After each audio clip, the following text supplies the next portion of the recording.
and thank you all for coming to this historic announcement. I'm Doug Tisdale, and I am honored to serve as the Denver Downtown Development Authority Board Chair.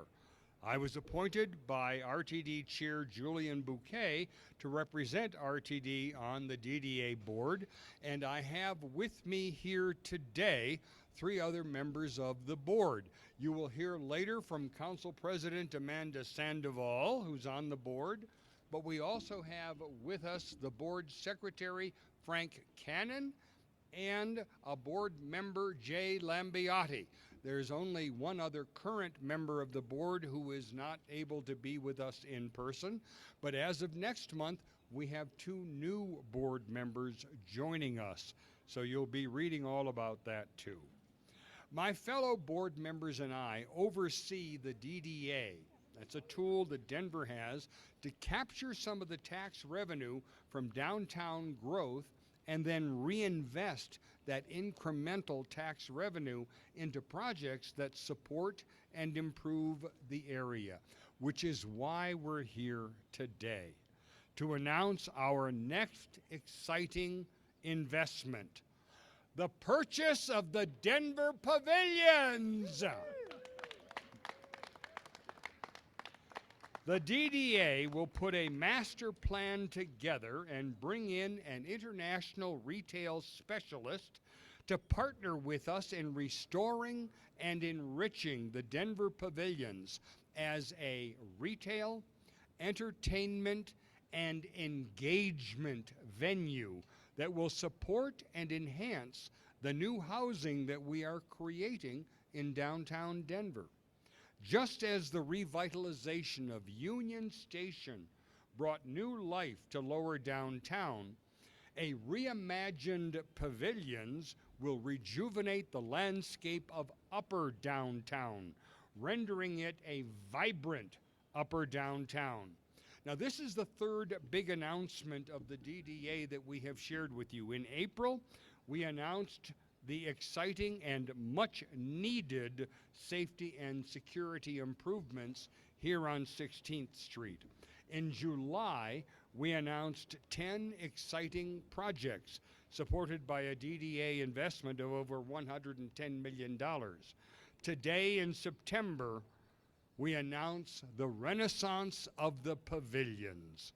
These announcements demonstrate that the Denver Downtown Development Authority exists to act, to be bold, to create, to do, and not simply to abide. Investing in the pavilions is an incredible opportunity to not only support 16th Street, but the entire core of our city.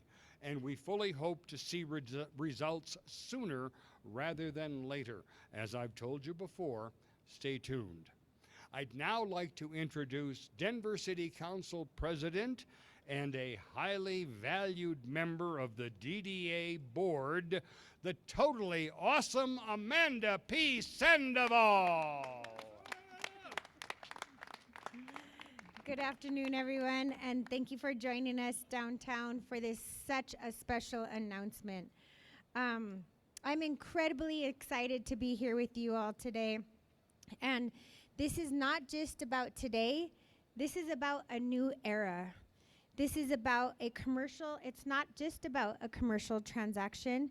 It's about the shifting our focus to making the very heart of our city feel like a vibrant neighborhood that's welcoming, a place of opportunity that all residents of Denver can be proud of.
All right.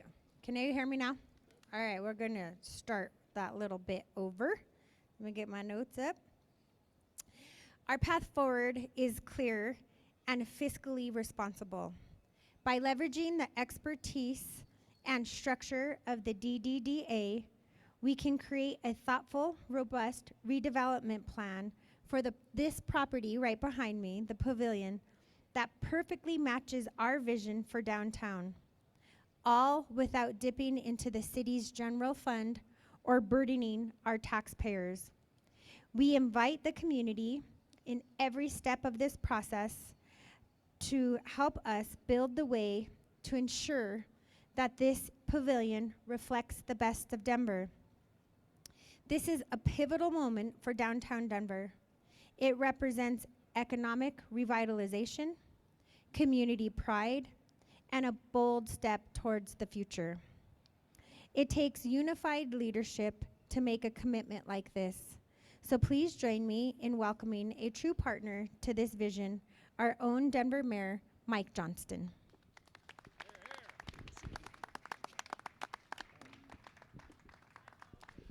Thank you all so much for being here. This is an incredibly exciting day. We are so thrilled that the Downtown Denver Development Authority has decided to invest in a Denver icon. Many of us have memories of the Denver Pavilions, whether it was your high school prom dinner, whether it was a first date at the movies, whether it was a great family dinner, whether it was the first time you went to one of the great restaurants here or shopping at Rocky Mountain Chocolate Factory. This has been an incredibly important part of Denver for many, many years. Our dream is that it remains a critical icon in the city for another 40 years, that it's a place where another generation of Denverites come to their favorite retail shopping or their favorite restaurant or for a favorite date night. And today is a critical opportunity for that long-term investment. A couple of things I'll just add that are top priorities for us. What is so unique about this opportunity is the DDA has, for the first time, unified both parts of this site. Both with the acquisition of Denver Pavilions, but also with the parking lots behind these that were purchased in a previous cycle. That now unifies these 4 blocks for the opportunity for a collaborative redevelopment that could include a hotel project, could include condos, could include adaptive reuse of this site, could include revitalization, but it creates for us what we want, which is an anchor destination in Upper Downtown. When you come to downtown now, we have a couple of wonderful anchors that folks come to, whether that is Union Station, whether that's Larimer Square, whether that is the Milk Market. Upper Downtown needs a similar anchor that will attract and keep visitors and also residents. And that takes me to our second priority, which is we are really focused here on how we can convert more and more commercial space downtown into residential apartments. That means we hope to have 2,000, 3,000, 4,000 more units of housing in downtown. Those are folks who are going to want a local restaurant to come to. They might want quick grocery store access. They might want a movie to catch on a Friday night. This is an attraction for residents to want to move downtown. It's also an attraction for more and more businesses to want to return to downtown or stay downtown. We think that is critically important. Finally, what we know is Denver is about making great places. It's places where you want to come. You want to get lost, you want to sit with friends and family for a full afternoon or an evening on a Saturday or a Tuesday or Thursday.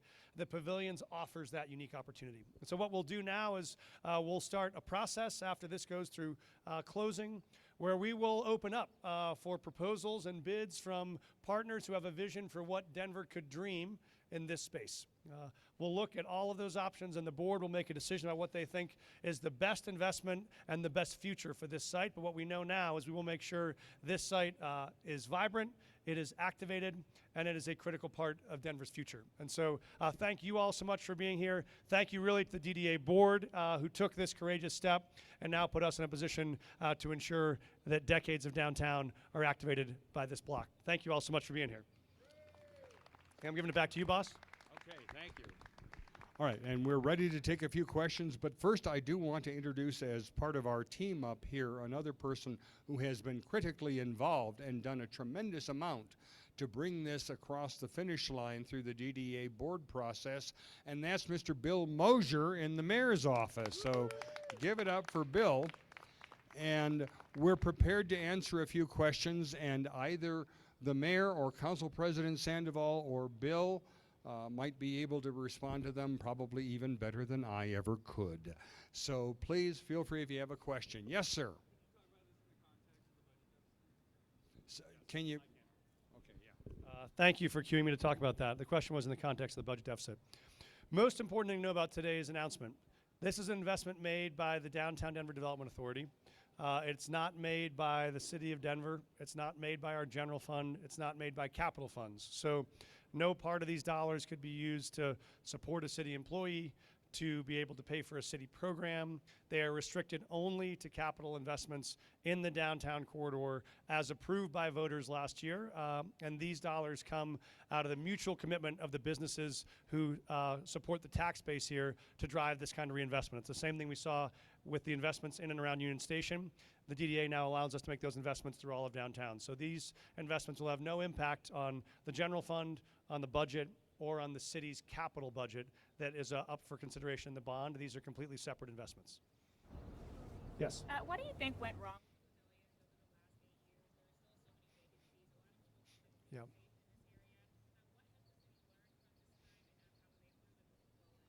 Yeah, well, keep in mind the Pavilions has had 5 years of COVID construction and closures, right? And so what we know is this has been a very hard time for retail in downtown for all of our partners. Now what we see is the opportunity for us to emerge from that era of COVID and construction and closures, where we now see this Saturday with DDP, we'll celebrate the final reopening of all of 16th Street.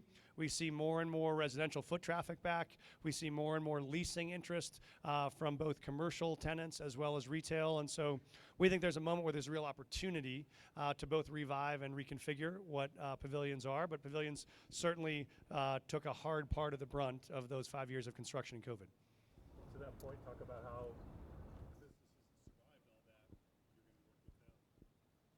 Yeah, and I'm happy to let Doug or others jump in, President Sandoval, but I think one of our key priorities is to make sure we're protecting businesses that are here to stay here. That's both retail and commercial. We're working hard to fully activate all of the vacant retail spots that are still open here. We have some exciting new announcements that the DDA approved that will be opening in the months to come on 16th Street. And that includes as well looking to activate more of these spaces with commercial to residential conversions. So you both see more commercial properties that are going to be filled, more retail properties we're filling, and more commercial residential conversion, which put more feet on the ground in downtown. Anything you want to add, Doug or Amanda? Yeah. And just to remember that this is all a huge effort of communication, collaboration, cooperation, and we work very closely with all of the business community. And that's why, for example, the Denver Downtown Partnership is a huge part of what makes this all successful. It's by reaching out and first communicating with all of these business owners, finding out what their needs are, and then collaborating over what are the possible solutions and ultimately cooperating on implementing one of those. Too much, but I'm a lawyer, forgive me. names? The mayor mentioned you had arrangements upcoming. Oh, can we name names? No, unfortunately we can't. How do you like that? Isn't that distressing? I feel awful about that. I wish I didn't have to say that. But unfortunately, I'm compelled to say that. So we can't name names right now. As we have applications that are coming in, people do want to keep things somewhat under wraps so that we can have a better opportunity to develop them. But we can say that we did get a phenomenal deal with the owner here on the Denver Pavilions, and so we thank them. And let me ask Council President Sandoval to weigh in on this topic as well. So the Downtown Development Authority has done a few approvals. I think that's what you were mentioning. We have green spaces, which is just down the way. The City Council last night we have to petition for them to be included within the Downtown Development Authority. So those passed last night. So we have green spaces. We have a couple more in the lower downtown, and then we have the Brookfield lots right behind us. So this is our second big approval outside of the safety. So those ones can be named, and those ones are in the public docket for the Downtown Development Authority online.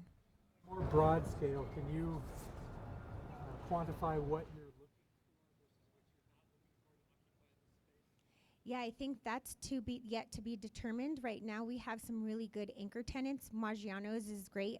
They stayed open. We've all come down here to come see movies. I know I've taken my kids to come see a movie down here. So we have Regal, we have Lucky Strikes that is doing really well, and right next to us, to our left, we have H&M. So we also have some other small ones, but we will be procuring those in the future. So I have to just make sure that we distinguish ourselves. This is not the city. I serve on this board as the city council president, as a representative.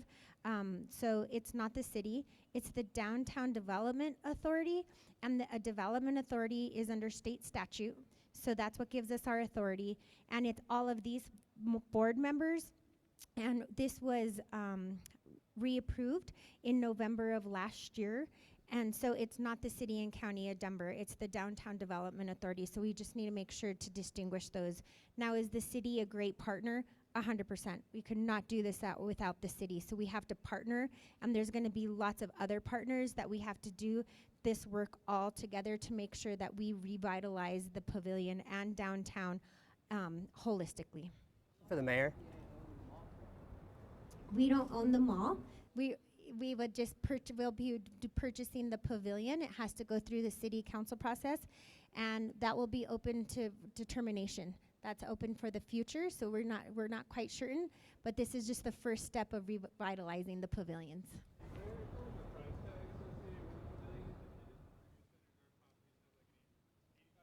Yeah, I could pass that. So a couple things. Yes, I think in addition to the DDA's courage to step in and acquire this, I think they also got a great deal for Denverites. This was valued around 10 million, about 10 years ago, at $140 million. This property, the purchase price today is $37 million, which is about 25 cents on the dollar. And so that is an opportunity for, I think, real value capture here for us to drive long-term development. To talk about the plan, the immediate next step will be, after closure, will be a process to go out to partners who want to propose potential development plans for this site. And to keep in mind, those development plans could now include the pavilions, and they can include the parking lots behind them, which are the Brookfield properties that the DDA board brought previously. So what has never happened before, many developers for decades have been trying to unify these two properties, because part of the challenge was you couldn't build a joint plan that included both sites. Now the DDA owns both sites, they can partner with folks to identify a vision for that collective piece of land that opens a whole new set of options for hotels, apartments, additional retail. And so we'll then review those options, and the board will decide which of those are the right ones and what they want to do in terms of joint venture, sale, partnership, development. That's all up to the board as they see options that the public will be able to see as well. Happening if you didn't do this? Like, what are you seeking to avoid by stepping in? I'm really glad that you asked that. Because one of the priorities for us was, what we don't want to do is to see this anchor of upper downtown fall into disrepair. We don't want to see more vacancies, more closures, less activation. We don't want it to be a drag on the commercial properties around upper downtown. We don't want to see it be a hindrance to new residential development downtown. We need this site to be a magnet for upper downtown, and we worried without this kind of investment and redevelopment, you could get the opposite, and that doesn't just affect this block, that affects all of upper downtown. What's the vacancy rate? How much money will be left for the authority between the parking lots for this and the earlier Do you want to? I'm going to give it over to Bill, who knows all the math. Depends on where you want to start, but we approved just over $100 million a bit ago, and this is another up to $45 million. So we're at about 150. So we still have another 150 to $250 million to invest in upper downtown. Some of the funds be used to redevelop? No, hopefully not, but we'll see.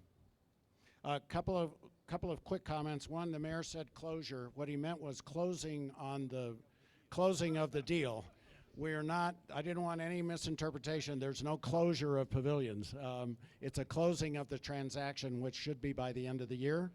So that would be one answer to that. The other thing, while I've got the mic, and I'm Bill Mosier with the mayor's office, is kudos to the current ownership and kudos to the current tenants who have put up with what the mayor said about COVID and construction, and they've hung in there, and they've worked closely with us to make this transaction happen, and they really brought it to us as saying, we need to sell this property.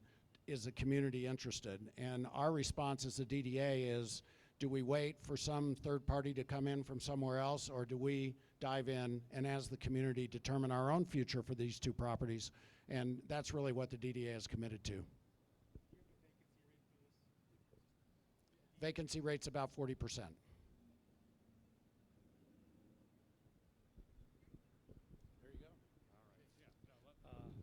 Thank you, Bill, for the catch on that. Just one other point to go to the benefit of the DDA and Denver as partners in this redevelopment is what it allows us to do is be really specific about the kind of user experience we want at this site. If you are an out-of-state investor from Singapore and you own this property, you don't care if there are 7-Elevens on the ground floor or if there are locally owned and run businesses that are some of people's favorite parts of the city they want to find downtown. We've described our vision for downtown as being a place where you can find the best of Denver only in Denver.